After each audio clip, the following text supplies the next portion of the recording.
Good afternoon and welcome to TalkSports. It's our Saturday sports special. It's where we speak to the movers of shakers in sports, the athletes, their coaches, administrators, just about everyone involved in sports.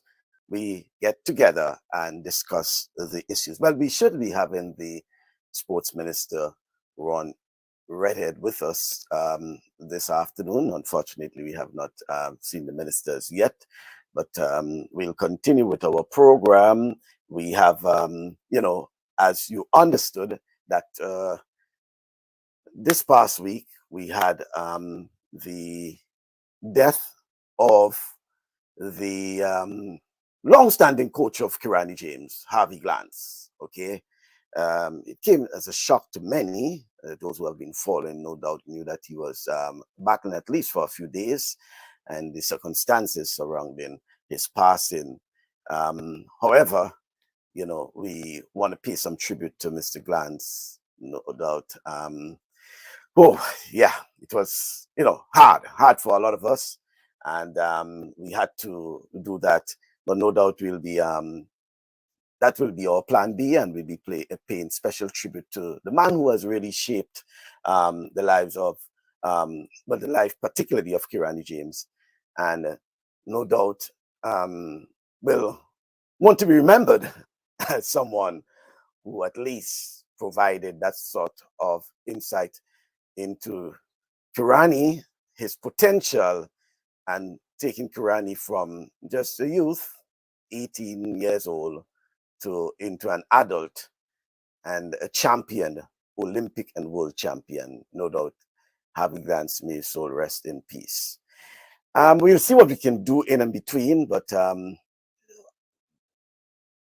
Harvey passed away on Monday at the age of 66, where he was residing in Mesa, Arizona, and he's formerly from Alabama.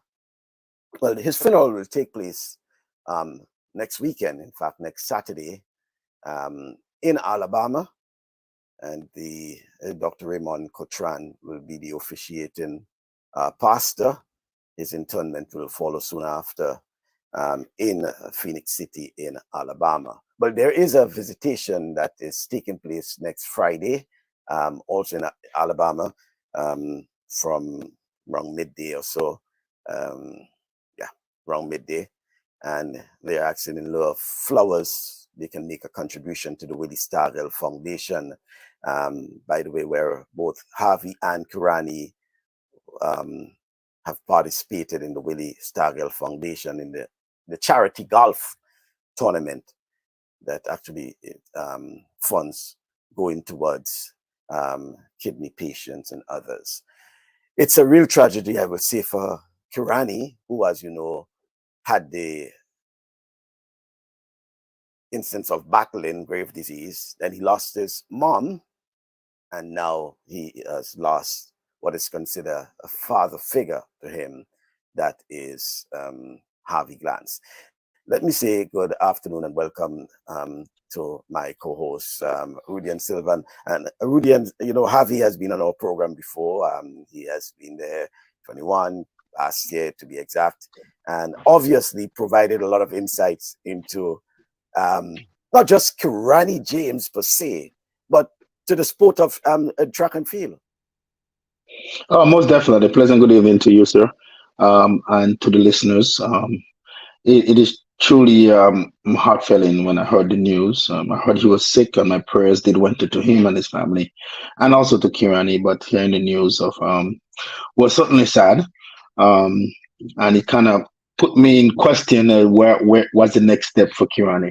Um, is it coming to an end? That thought did come to mind, but he has been truly a blessing to Grenada for definitely helping us get our first, not only our medal, but a gold medal. And he was a big part of that. So certainly it's a big loss for track and field, and certainly for Kirani. And certainly our prayers goes out to him and his entire family. Yes, and uh, it some folk. But as I said, those who have been following, Kirani and Harvey knew that, things were a bit bleak because, we heard of, one day we heard of reports that he has passed and it wasn't really true. We knew that he was back there. But just if I may add a couple of things here. And I want to thank everybody in Grenada for trusting me with their and proud son. Because that's not easy. It's not easy to put your faith in someone that you don't know. And someone that's thousands of miles away. But I can honestly say that just like Karani gave his all, I've given my all. And I will continue to do that. I made a promise to Karani mom and dad when I came down to visit, and he was 16 and a half years old at the time, because you're ready to turn 17, that I will be that dad away from home if they just trusted me. And they did. So when you ask me the question, why just Karani? Simple. I made a full commitment to be in his life until he say, Coach, that's it. I'm through. And if I commit to something, you best believe I'm committed to it.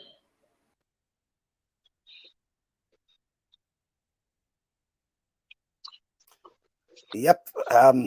The question that has been asked many times, why just Kirani James? And you will understand, Rudy, and a decision like that made by the late Harvey Glantz. No, most definitely. It's certainly, definitely. A commitment, and that's why he talks about when you make a commitment, you stick to it. And I really hope that we all can be that way. We all sometimes we switch up, due to circumstances. But he made a commitment and he stick with it, and that's truly honorable. People do it in certain things, but when it comes to like in the sport itself, like that, because it wasn't about money, it wasn't about coaching other athletes, wasn't about pride. He was just wanted to made a commitment, and that what he will stick with, the commitment. And many people say, yeah, well, of course you made a commitment. You have him, doesn't mean that you cannot coach anyone else, but there's more to it that we probably don't know. More discussion they probably have, because I always ask, like, it's kind of hard for a coach, like someone like Kirani needs a training partner. And most of these guys anymore, they have the competitive, partners next to them. They go to a meet and it's two of them and it's three of them that's in the same training camp. And for us, we know it's just Kirani, and that's not an easy task. So, for a coach to coach a world-class athlete, a world champion, an Olympian, number one rank in the world alone, that is truly honorable. And I don't know, as me as a coach, if I can do that, because it's not an easy task. Certainly it's not one.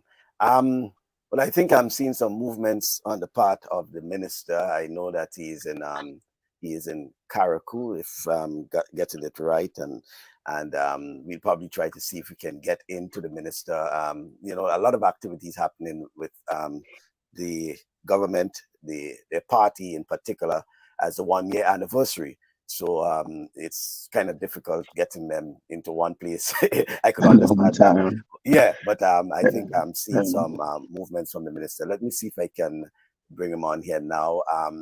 Yeah, Minister, good afternoon. If you could just unmute a bit, let me see if I can hear your audio there. Yes, Brother Bascom. Good afternoon. Right. I do apologize. I am in the lovely island of Karaku. We're up here celebrating the anniversary celebrations.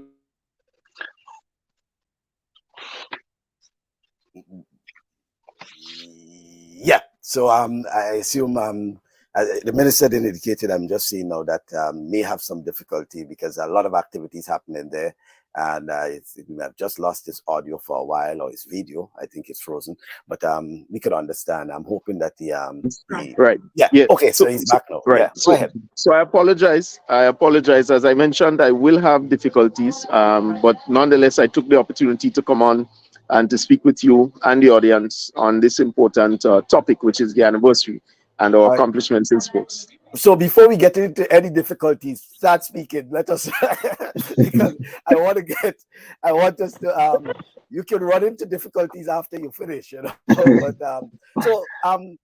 coming on to the first year minister, if you can give us an idea of the accomplishment Right. as minister and ministry of sports for the first 1 year. Yeah. All right. Well, for the first 1 year, we are pleased with our progress thus far. I think essentially what we tried to do was to analyze the situation coming from facilities, from the structure that existed in terms of our sporting management, and even the structure of the ministry itself.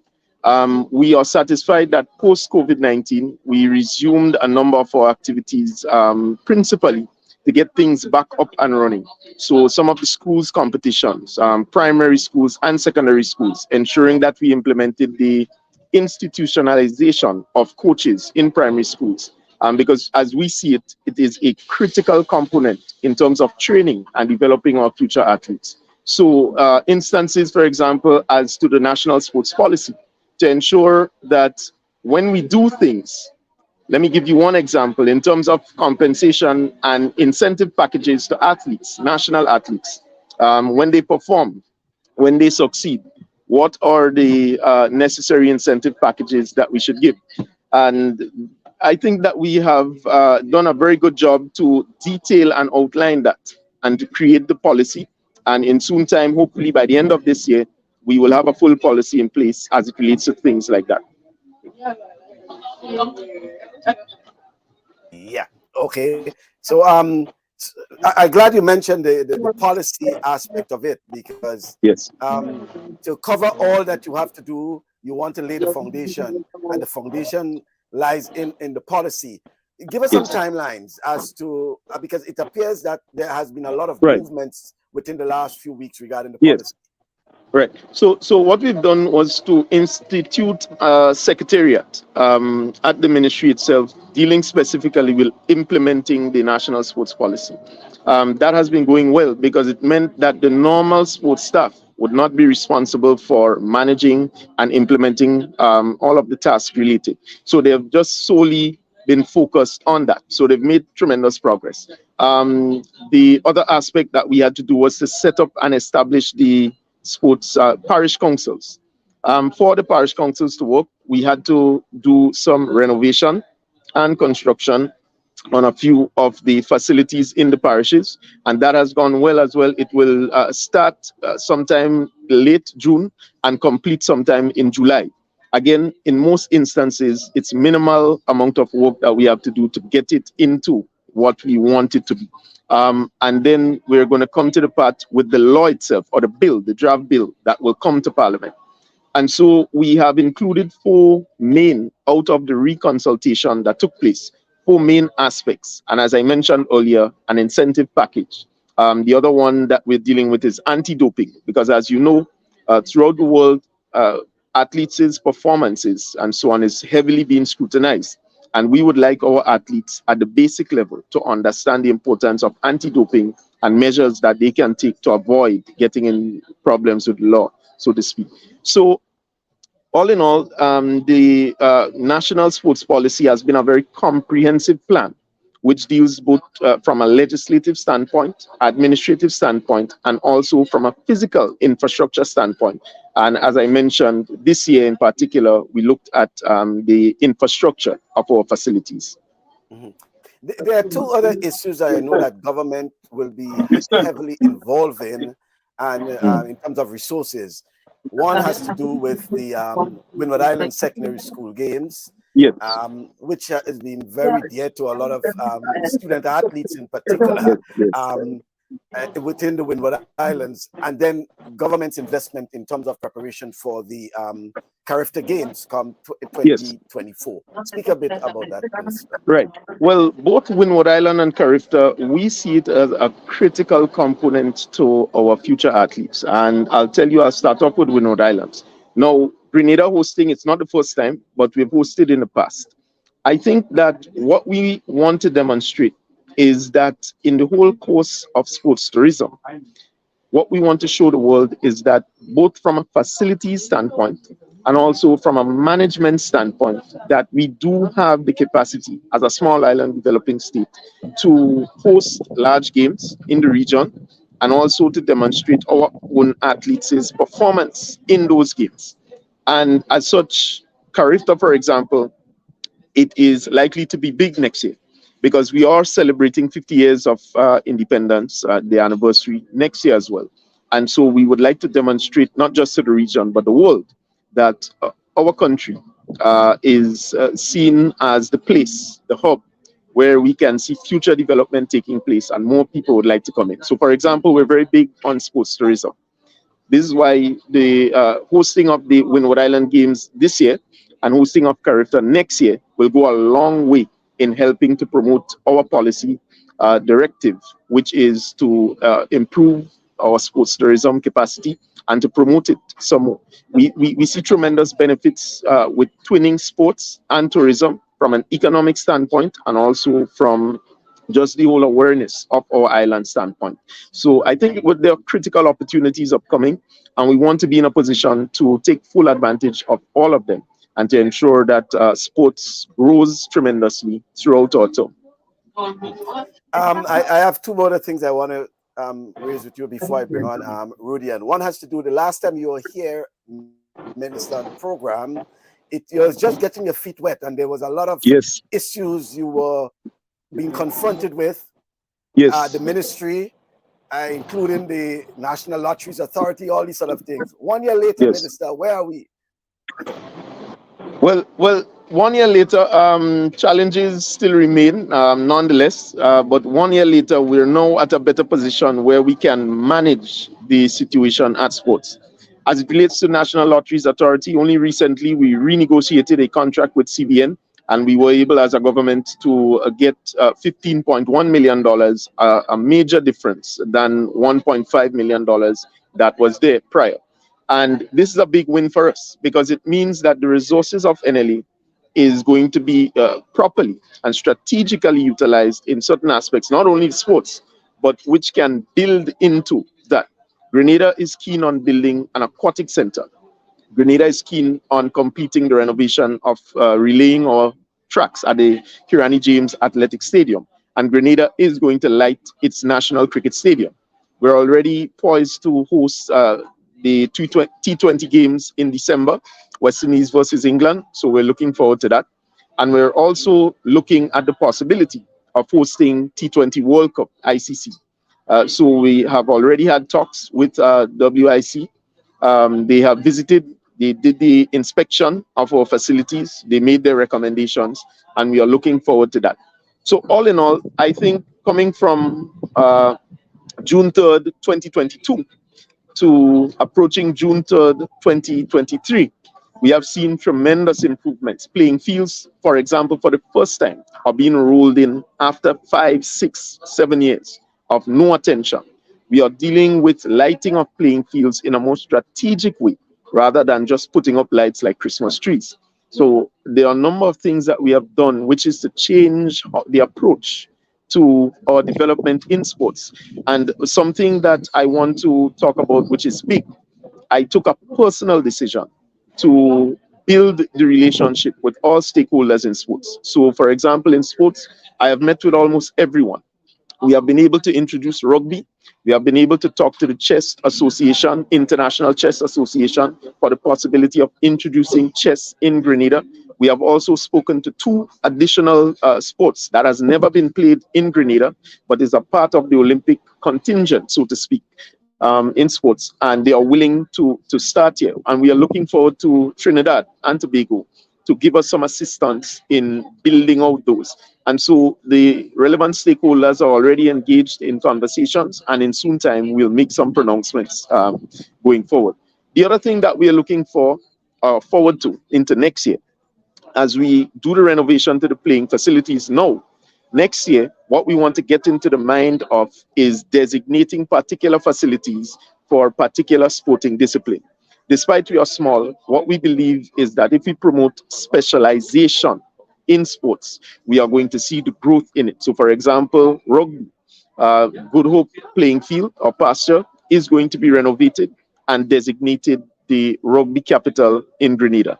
And what this is going to do is to attract specific investment into that facility itself, but also we can twin rugby with football, because the facility requires the same mechanism in order to operate.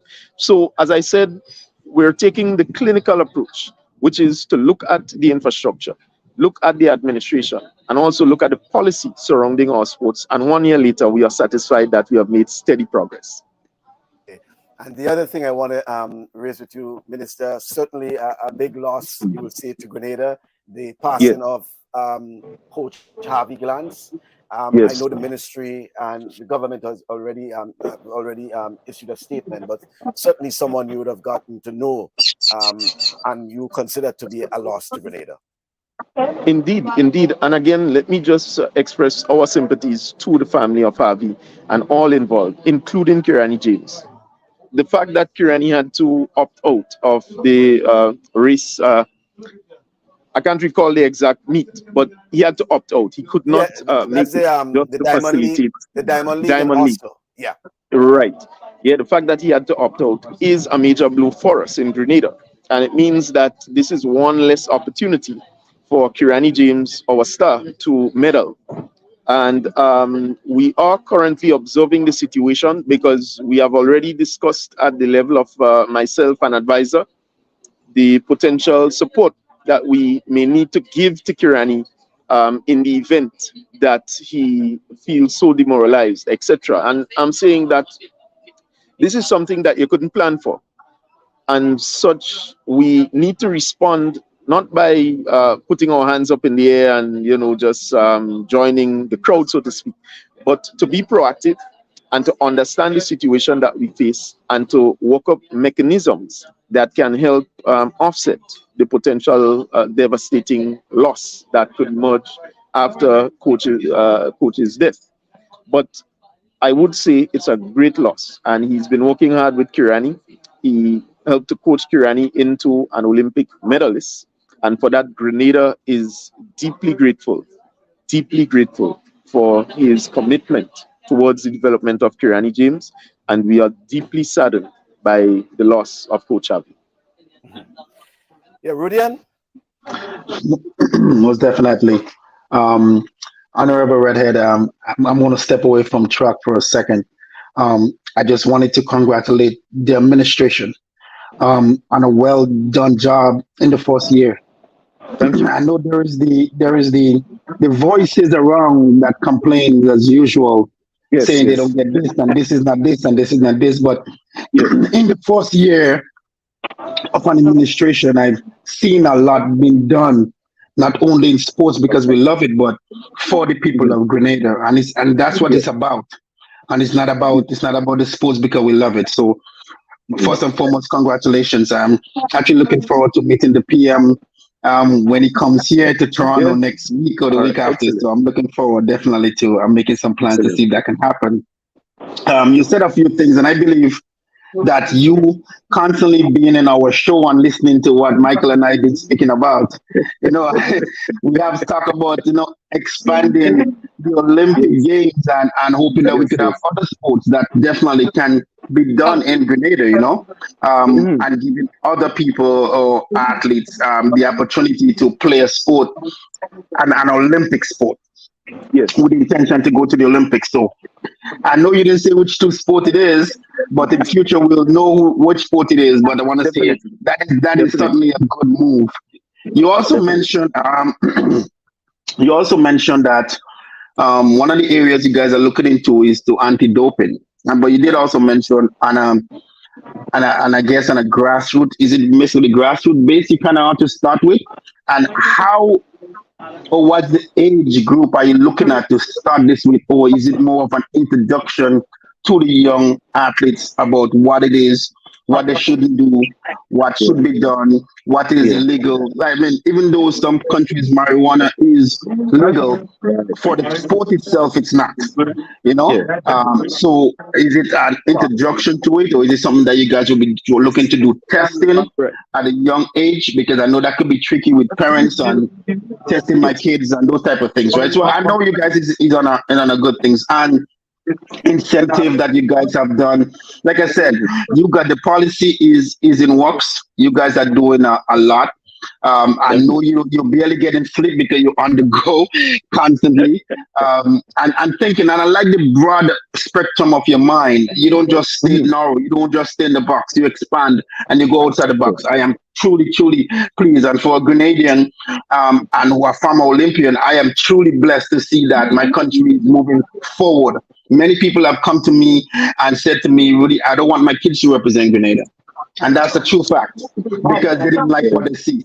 But with recently speaking to them, they have a heart change because they have seen the changes that's coming. So truly, you guys are doing something that changing the minds of people. So definitely congrats on what you're doing and continue doing it. Thank you very much. And just to add on the anti-doping conversation, so next year Grenada is going to host the World Anti-Doping Agency meeting conference. We have already secured venue. Preliminary talks are already ongoing in terms of funding, and we're working towards that. What we are going to do is embark on the issue of education, because as you mentioned, the issue is not just about testing people.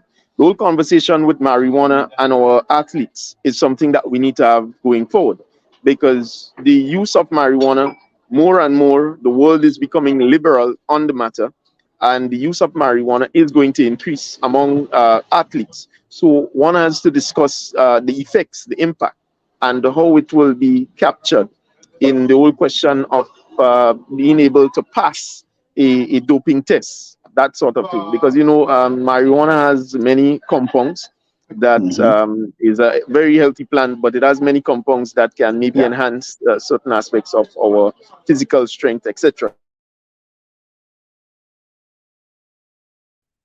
Education among our youngest people. And you mentioned the word grassroots. It's critical, because if we do not explore that option, what is going to happen is that we are going to be reliant on the dictates of what we are told rather than what we know. And in anti-doping, you can't take chance. You have to ensure that you know exactly what not to do, and you know how to do things to avoid getting bad ratings. Because you can break a record, but it will be taken back from you if it is that you have been doping and it's proven. No, and most Yes. definitely, and I always tend to use, well, with my athletes, I tend to use this one. Remember my high school coaches once telling me, if I go out partying and I go out, I'm a young lad going out and people smoking to leave, and many times I've done it, and it come to a point where I was tested at one meet, and if I was there, secondhand smoking could have made be a big difference. It's not necessarily me doing it, but it's just a secondhand, because we have seen Olympians who probably could have lost the medal because of secondhand smoking. We see to the guys who do the ski jumpers. There was an incident a few years ago. So those things are very critical to talk about. And the, like I said, the positive and negative. Even alcohol. It may not be necessarily saying, oh, you need to you need to don't drink, or you need to, it's not a drug and it's not this. But I mean, I was reading this morning, the head coach from Virginia, the head coach was just arrested for DUI. And that is a big deal. So also that is also something I believe you guys can implement, that the importance of alcohol. And these are the things that even within Grenada you guys can test. You guys can even look, because it's like the NBA. The NBA is everywhere. The players think they're not there, right? So it's a big conversation that we must have, because Grenada per capita registers one of the highest rates of alcohol consumption. And obviously, our athletes will be captured in that mix there. So we need to ensure that this policy in particular is strategically implemented and address those aspects that are critical for us, or tailored in such a way that Grenada can be uniquely captured in terms of the policy. But I would add as I end that we are also satisfied that we have given some assistance to our world athletes. I wouldn't get into calling their names, but these athletes came to me personally and they had conversations about the development of their sporting discipline. And what was critical out of it is that seeing them on the television, seeing them on the gram, seeing them on Facebook is not enough to understand their personality and their interest and love for the sports that they currently play. And I think with not having the necessary support over the many years, this has been a critical problem.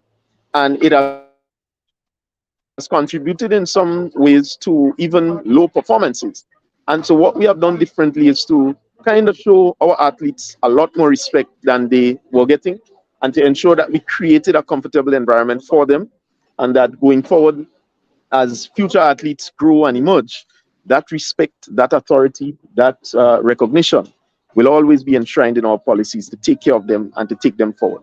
And so, as I mentioned, 1 year has passed and we are really looking forward to it. I must say, Mr. Bascom, I do have lunch in front of me. No, I know. I don't know if I could exit. Yeah. Just before you leave off, Yeah, Minister, and certainly. that's a wrap on that. Mhm. So overall, of all that you have mentioned, you have encountered the challenges, whatever. Um, Mhm. Looking forward, then, what Mhm. would you say? What would you leave with our listeners in terms of what they can expect, anticipate going forward with your Right. Ministry of Sports? All right.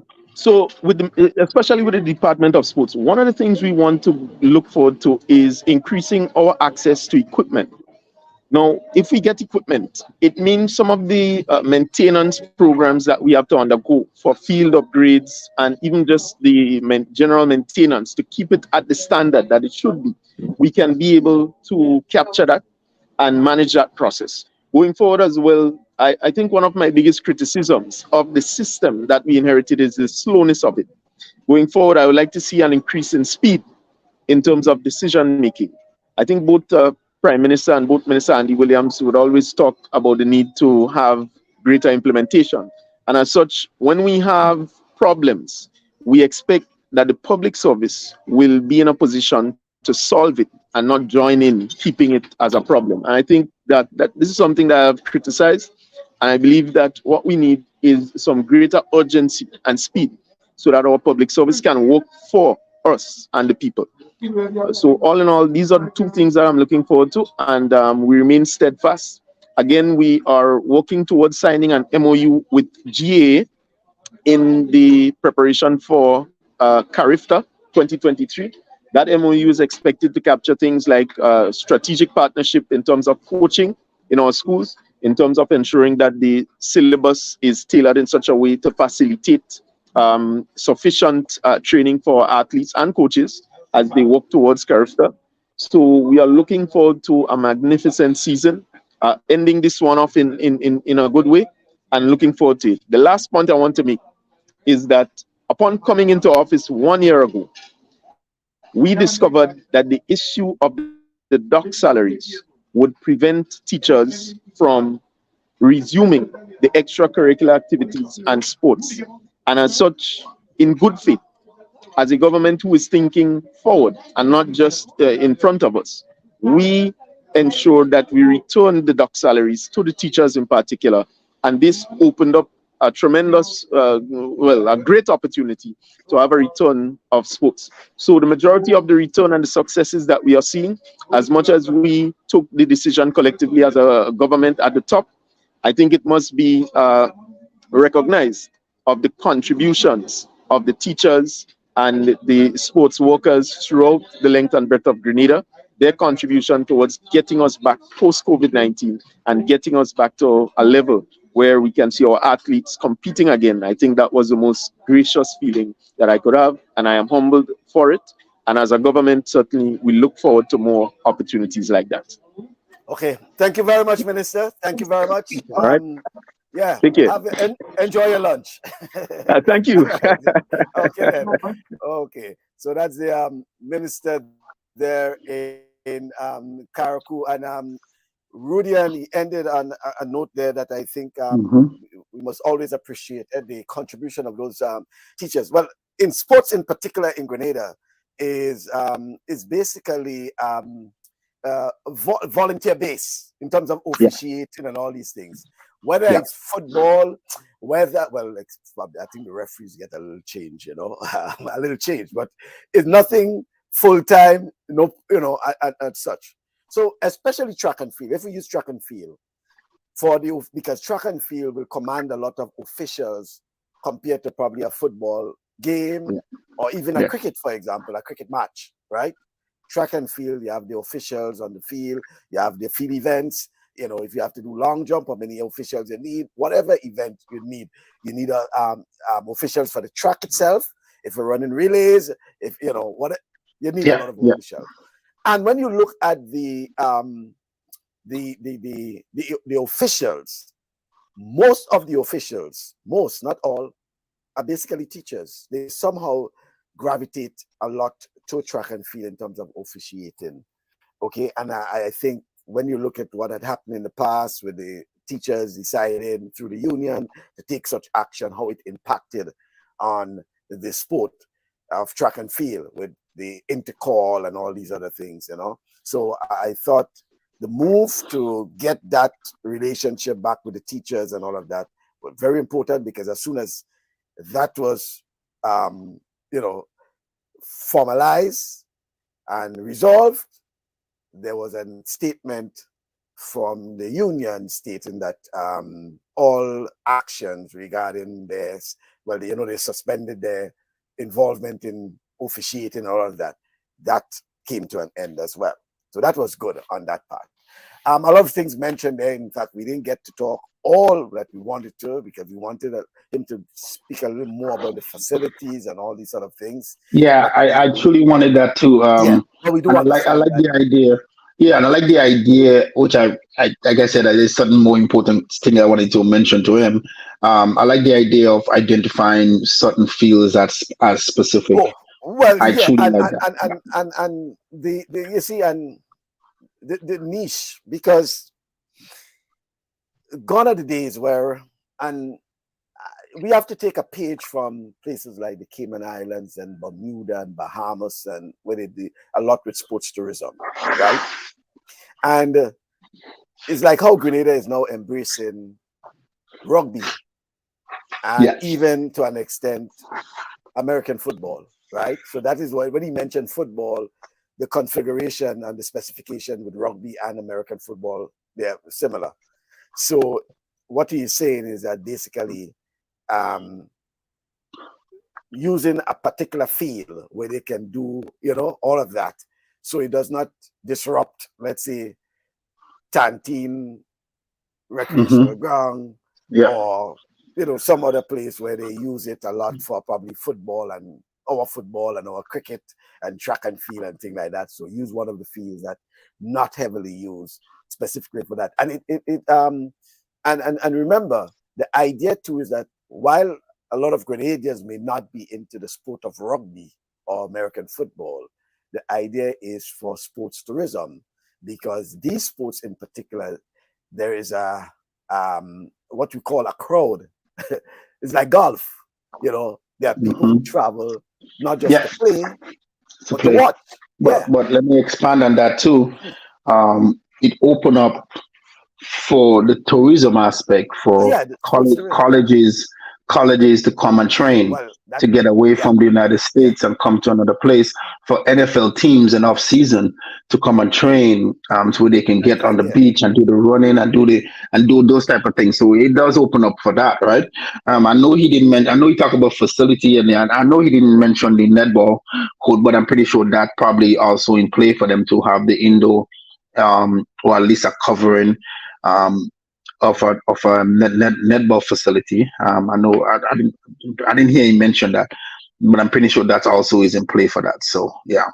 Yeah, I think they just use the broad term of facilities. Yeah, facilities. Yeah. That, but we wanted to go a little in depth into that. But I'm certain that the whole issue of netball and basketball, indoor facility is something that. Yeah. At the same time, I noticed that they have started the installation of lights at Monrouge playing field. That's down in the south of the island. Yeah, the south, yeah. Playing field. And I know the business community heavily involved in that as well, because they use the Monrouge playing field for a lot of the intersector competitions, football and cricket in particular, you know. So that to me is important. It means that more nightlife, as you will say, in the south of the island. The south, yeah. And what we want to see too is that can be expanded and extended to other parts of the country. Well, we know both St. Mark's, I think Victoria, the playing field in Victoria already is lighted. I know there are plans to light other fields in the outer parishes. There's one in St. Patrick that is already lighted. Well, St. Patrick's have all the fields but one. Yeah, I was thinking of which is all the the one fields. that is not. Which is the one Plains. that is not. Plains. Plains. Okay, Plains is the one. That's the only one, because I think River Sally is lighted, Hermitage, Four Recreation Ground, Rose Hill, Montreach, and so I think that's the only one. Yeah, so I think that's the only one. Okay, yeah. All right. So and then also, I get when I listen to him and I'm saying I like that idea, because I've been talking about it and I'm saying Plains should just be specifically for cricket. Because what's happening at the Four Recreation Ground, not that yes, we love track and field, but there are times when they setting up a track and field, the field is very damaged. Very damaged. But by the way, you can't just say Plains just for cricket, because I know Plains for football as well. I used I played football there. Yeah. Football, in fact, in Plains, synonymous for football. For football, Plains. Was there a team that was based in Plains? I think Hard Rock. Yeah, well, even before the Hard Rock era, I'm trying to remember which team. Well, Bruce Swan might be able to help. Bruce Swan, I know, but I think for what I know, in my time, I only know of the only two teams, which was Hard Rock came along after, but you're just North Stars and Eagles, and then River Sally have a team, Shantimel and Shantimel. I think River Sally, No, I got the answer from Chenny Joseph. Latas. There you go, Latas. There you go. Yes. There you go. So they won 4 teams. They won 4 teams. Yeah. Latas. Yeah. Yes. Yeah. And, Chenny, I thank you for that because somehow I couldn't remember Latas. But that's what I'm saying. I remember. I remember, like I said, Eagles, North Star, Shantimel, and I know there was a team in that area, but it wasn't clicking. Yeah. So, Chenny, while we're speaking on that, just type me the names of the teams in St. Patrick that was playing back then in the 80s. I know we spoke about Latas, North Stars, Eagles, Hard Rock.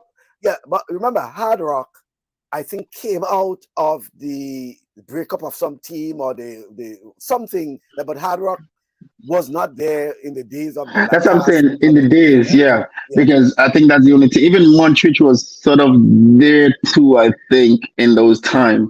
But I know River Sally, I know Rose Hill is a new team, for sure. There was I know in St. John, just to go across, St. John was had a team with only Rastas. I don't know if St. Patrick also had that. No. Not that I remember. Only dreadlocks. Only dreadlocks. So there was Limbex. Okay, so that was back. Yeah, that was probably past my time. I didn't even know that. Yeah. That would be before. But there were teams in St. Patrick, and I remember in St. John's there was a what do they call it? Yeah, they call it a dreadlocks team, but was and to tell you the truth, Michael, I was learned almost every team have won GFA in St. Patrick's. Oh, really? They have, okay. Yeah, almost every team have won the GFA. When you say GFA Cup, the cup. So the teams then were Latas, as Chenny will say, Latas, North Stars, Shantimel, and Montreach. So Eagles come around after. They came out after. Eagles coming up because I played for Eagles. I played for Eagles, so I know North Stars and Eagles were, but North Stars was definitely the team, and I think there was some breakup, and Eagles started. Yeah. So here the name of that team now is Uprising Roots. Personally. And you see the name? Yeah, dreadlocks. They were dreadlocks, right? Dreadlocks. Yeah. I mean, Mona says Uprising because they would have played against people like Mona and Chenny and all these guys would have played against these teams. It was fun though. Let me see. Talking about football, Michael. Talking about football, the World Cup. Is it under 20? It was certainly a surprise. Which one you said? The World Cup under 20. It was certainly a surprise. In terms of. Team moving on. Nigeria beating Argentina, you're suddenly like, wow. Brazil getting knocked out. The youth tournament has always had that sort of thing. By the way, not taking away anything from that conversation there. Grenada actually is playing Guyana today in a few hours' time in South Florida.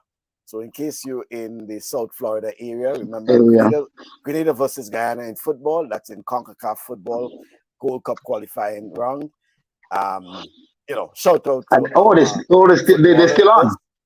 They're still on because I know Canada played, and I think they won. I think they won. But today's there are a number of there were actually some match games that were played. I think yesterday because we actually 2 days ago. They had to win to move on. Yeah, we actually have the window for those things going on there. But let me get some more comments there. Yeah. So St. George's, the top teams were Autumns and Dauntless at that time. Yeah. Autumns and Dauntless at that time. And let me get some more. Karakou and Pity Matlik welcome home our golden girl Jamara Alves. Yeah, earlier this week, I think it may have been Thursday or so. Jamora returned to Karakou. As you know, Jamora is an outstanding field athlete, and there was a big welcome for her at the Karakou jetty, in fact, when she arrived. Sibo, next time, please, we had to get a charter plane for her to get up there, and big thing. Do live. Give us a live. There was actually a live with her arriving. There was a live. Okay. And thing like that. So they had that. So the Chenny is oil long versus pepper pot. So Guyana is a pepper pot, Grenada is the oil long. That's later on. And Hazel is saying that Honduras and Barbados, well, they're in Baton Rouge, that's in Louisiana. So a lot of football taking place. We have Brazil and Guinea playing 3:30 today. We have Major League Soccer on. We have the Euro qualifiers. I mean, so many. Well, we have a couple of those that have completed already. I've seen Lithuania and Bulgaria play to a 1-1. Let me see. Oh, so actually a friendly between Ecuador and Bolivia, and Brazil and Guinea. That's friendly matches being played there. But then we have the European, we have the Africa Cup of Nations qualification going on. Botswana is leading Libya 1-0. Let me see. South Africa beat Morocco 2-1. Later on, Benin and Senegal. Let me see what else we do have on Canada Premier League. I mean, so much football is taking place. You would have thought that when the English Premier League ended, that was it for football. That was it. Yeah, no, that's not it. Just the beginning. You do have a lot of football going on. I mean, I'm looking at my schedule there, and I've been scrolling for the past few minutes there, and it's still going on. Oh, St. Kitts and Nevis victory over Curacao was huge. Should recognize, that game, that victory over Curacao, St. Kitts and Nevis beating Curacao, that is big. Why? Over the past few years, Curacao has been a force to be reckoned with all their their top stars who are playing there. Most of their players actually play in the Dutch, in the Dutch league, and they have been a thorn in Caribbean football for a while. I'm telling you that. Very, very, very competitive. And we are seeing now that it's a big victory and it's a big fillip for St. Kitts and Nevis in moving on. Okay. So all eyes will be on the cup. Well, the qualifier for Grenada and Guyana later on. There are others, no doubt, but I think it's important for both teams. Guyana, no doubt, just like Curacao, been a very competitive team over the past few years. Yes, Guyana, coached by Shabazz, the Trinidadian coach, and I'm certain that it should be a very, very competitive game because Guyana is no walkover, certainly. There's also cricket, don't forget. West Indies versus United States. Yes, West Indies versus United States. Who would ever thought that West Indies will be in a qualifier? To qualify, well, I was listening to Carl Hooper yesterday in that interview, and yes, but that's how things are now these days. When Bangladesh and Afghanistan and others are ahead of West Indies, who would have thought West Indies will have to play in a qualifier? Yeah, I mean, gone are the days where West Indies were ranked in the top. Well, let's say not the top 8, but West Indies was ranked in the top three. Basically, the top 3. In the top 3. So a World Cup without West Indies is not a World Cup. These sort of things like that. So at whatever level, you look for the West Indies. No, West Indies basically have to be qualified, have to play in a qualifier and play against teams like Nepal and the United States and Argentina, and But here's the question that we talk about, and we have spoken about. Here comes these countries and them investing. Well, that's what's happening now. That's the thing about it, is the investment. Yeah, these countries are providing the resources and making the investment because, yes, you will say an 80 to 90% of the United States team are basically Indians, West Indians, immigrants. Immigrants. Whether they're from India, they're from Pakistan, they're from the Caribbean. But the fact is they decided to represent the United States. It's like the United States football team as well. They have a lot of players who are immigrants. Immigrants, whether they're from Africa, born in the United States, but the family is immigrant. They can be born or the family is from immigrant countries, right? So we cannot get away from that fact. But the main thing about it is that the investment, right? Monies are not the only solutions for success, and many are still thinking dishing money to players will be the solution. West Indies lost its strength when the monies were thrown at players. The investment must be carefully assigned. Well, money, yes, Jenny, but money used at the time. But money in terms of the resources being made available. So, for example, Australia and India and all these places, when West Indies were on top, they were using money, but they were investing the money into coaching, into facilities, into the support system for their cricketers. For the cricketers. So money, yes. And as you say, the investment must be carefully assigned. So they were using that money, not at the players, not throwing it at the players, but as using it for the support system, nutritionists, specialists in various areas, and as indicated as well, facilities, technology as well.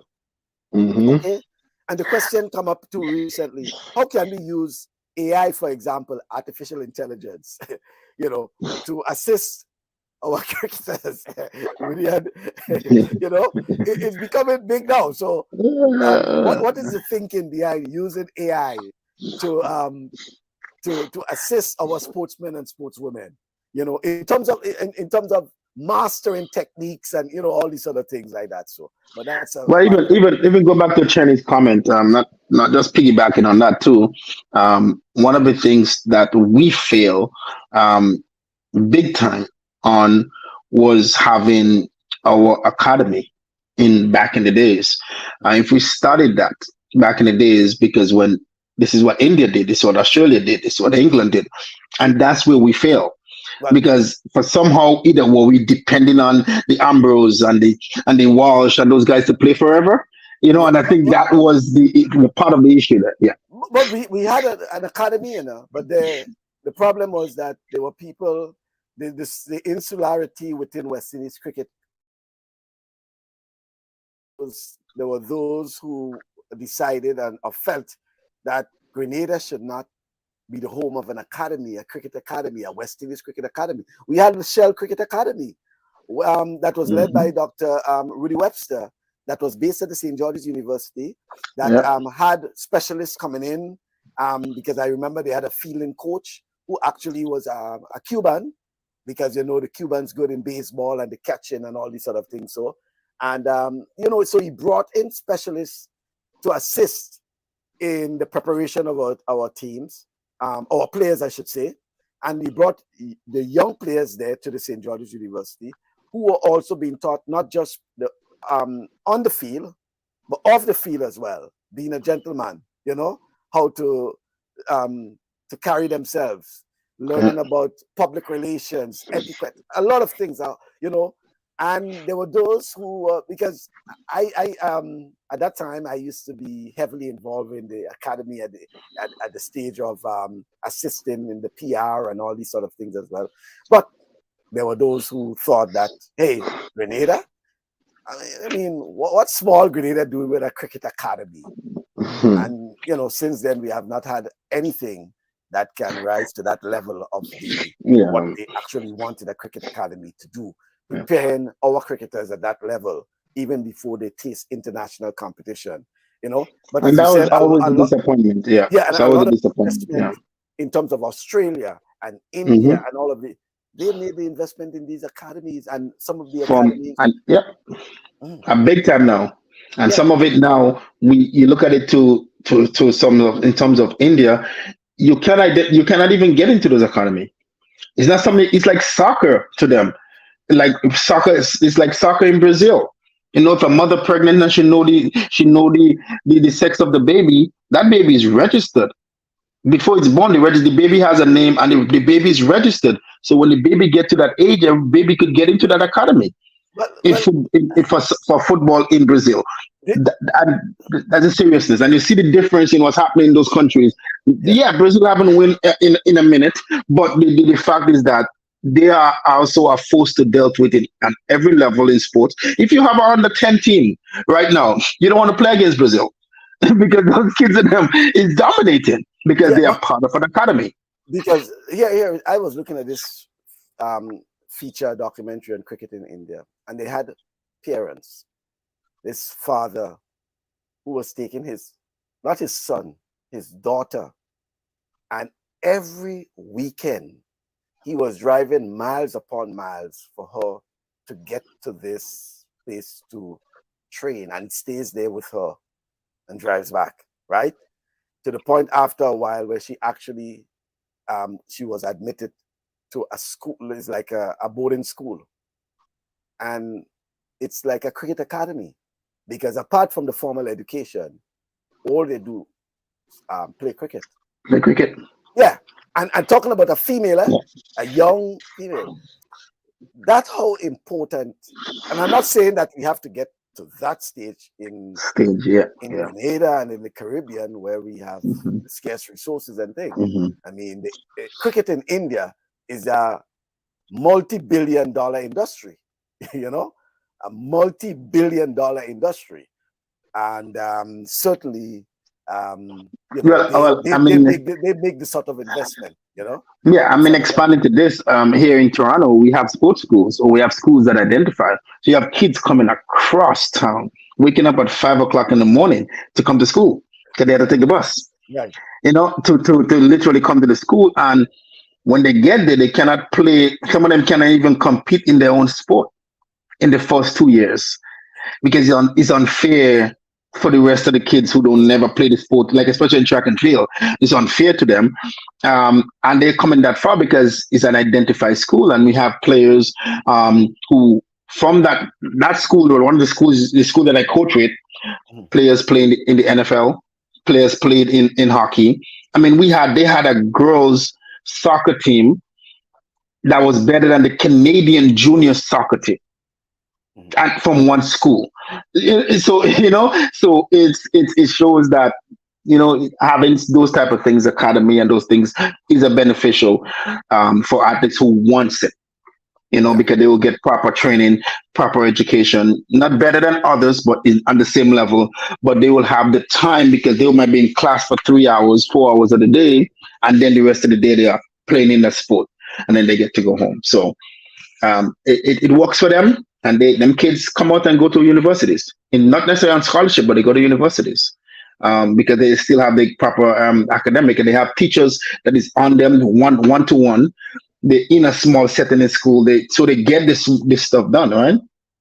So and I've seen it, happen, and it's possible. But for us to move forward, we have to think broad. We cannot think narrow and expect to get the results from the outskirt. So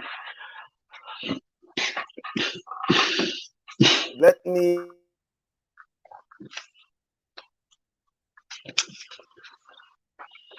sincere condolences to the Glantz family.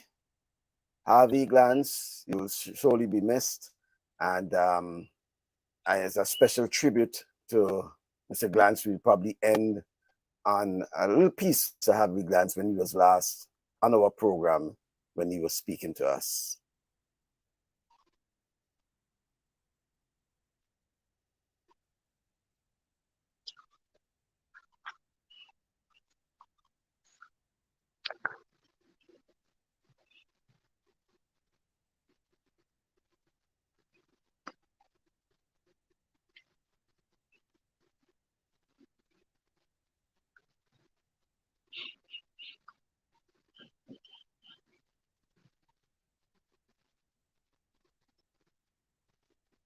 Yeah, I think we lost connection for a while there. yeah, and Yeah, no problem. I yeah, I understand. think we lost a bit of connection. But I was saying that this is a nice way to end our program as well. And in tribute to our dear friend Harvey Glantz, I want to just go back to one of the comments he made in a previous interview, where he has been speaking a lot about not just Kirani James, but he was speaking about the sort of relationship he has had with Grenada as well.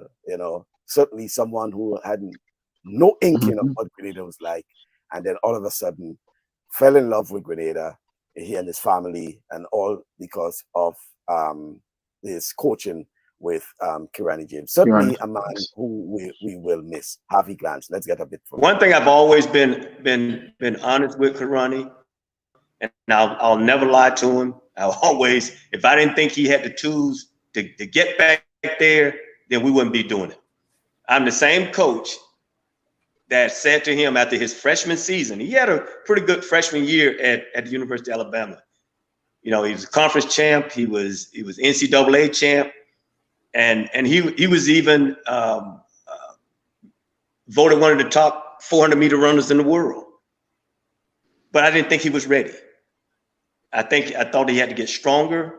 I thought he had to be able to handle the atmosphere of going through those call rooms, unlike any other. But I knew one more year of experience and my teaching would benefit him the most. And I made the right call. He didn't come out too early. When he finally hit the scene, he hit the scene smoking. and he hit the scene with confidence and maturity. He is not the same athlete he were in 2010 and 11 as he is in 21. I got to believe he's stronger, he's wiser, he's sharper, and he's still motivated. And if I didn't think that was there, no tools wasn't there, we wouldn't be doing it. But Karani is ready to do some good things continually. And I think he'll continue to make his country proud.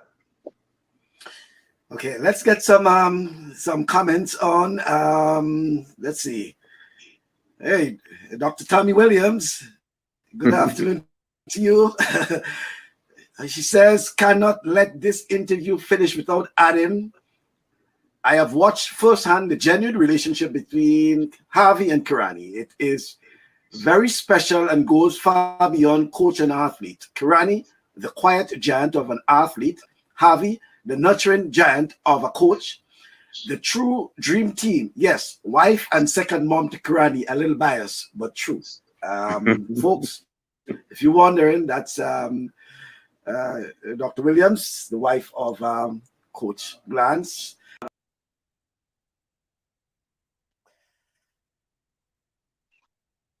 Yep.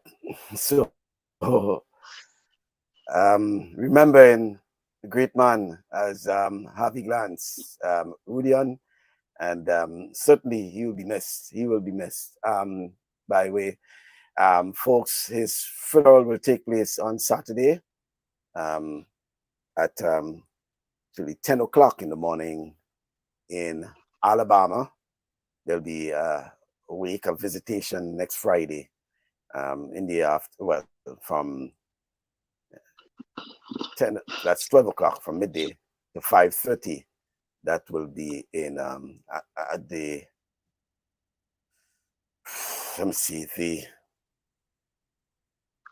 funeral home. That's a Taylor Funeral Home in Phoenix City, Alabama, and we're hoping that there'll be some representation, certainly at the funeral on Saturday in Alabama. If you're nearby and you can come along, please do, as we pay last respect to a man who has given a lot to Grenada through his technical skills, and certainly brought Karani to the level, elevated Karani to that level, and we're so proud of him. May his soul rest in peace. Final word from you, Rudian. No, you actually said it kindly. I don't think I could add anything to that. I was certainly listening to Harvey and his words, his kind words. I really do hope a lot of coaches could take that into consideration, that he wasn't thinking of himself to get the glory, thinking about Kirani. Is he ready? Or as for a coach would know, is he ready? Is he not ready? And it's not easy going into the call room. Last week I was at a championship, and it wasn't easy for my athletes, and they in high school, going to a call room for the first time. It's something that never been done. They don't know what, this was a panic for them, certainly on a higher level like that was certainly a call, and it was never a mistake. It was never the wrong call, because we see the outcome of Kirani after that. So truly kind words from him. He surely will be missed. Grenada have lost a phenomenal coach, but I also think that being a part of us for Grenada could make us stronger, could make us better, and hoping that he's tenacity that he has for Grenada and the love he has for us, that we can get other coaches coming to Grenada that don't necessarily have to be Grenadian to be a part of what we have and to help build our athletes onto a higher level. And also for Grenadian could also pick up the slack, and say, they have lost one. I think it's time for us to step up and give us the opportunity, and give coaches the opportunity to make a difference. Well, and in the sense that even though he was coach of Kirani James, we consider him the coach of Grenada, because he never shied away from, speaking to athletes. When we go to championships, for example, he was Kirani's coach, but he gets the opportunity. If he's given the opportunity, he speaks to all of the athletes as well as the competitors themselves. So I recall in Glasgow at the Commonwealth Games in 2014, there were boxers, there were swimmers, and he spoke to everyone. While using track and field as an example, I thought it struck home that he was, delivering something about commitment and giving it your all. And, I always recall looking at the faces of those athletes and others and how they were, well into it. You can know at times when someone is speaking and there are those who don't really have an interest in what is being said, but you could have seen on the faces of those, whether it was Rondell, whether it was Braylon, there was Lyndon Victor, Kirani, the boxer, all of them, and the way they somehow Harvey at that time captured their attention, even though it was long, 20-something minutes, and they were just there. It's like they were asking for more, that is the type of person that we have missed. Thank you very much, Rudian. Thank you to Minister Ron Redhead. I hope that by now we have completed his meal, and things like that. So, and thank you to everyone. Even though he never shows what his meal was being out here. We didn't get. We're not going to talk about that, but we're going to have to mention that the next time. We can only assume because what do we assume? He was saying that it was in front of him, right? We can only assume. But thank you very much, everyone. It was a pleasure having me again, and thank you again. We are all hungry, Hazel, just as you are. I know, just as you are. And look where you are, Hazel. Look where you are. You're hungry. Look where I am at, and we're all hungry. 3 different parts of the world, and we're hungry. So Hazel, Chenny, and Mona, and Sebastian. Yes, Sebastian. Certainly, Karakou needs that sort of attention. I saw your note there, and they need some level of attention in terms of facility. Well, Sebastian, the leadership, they are in.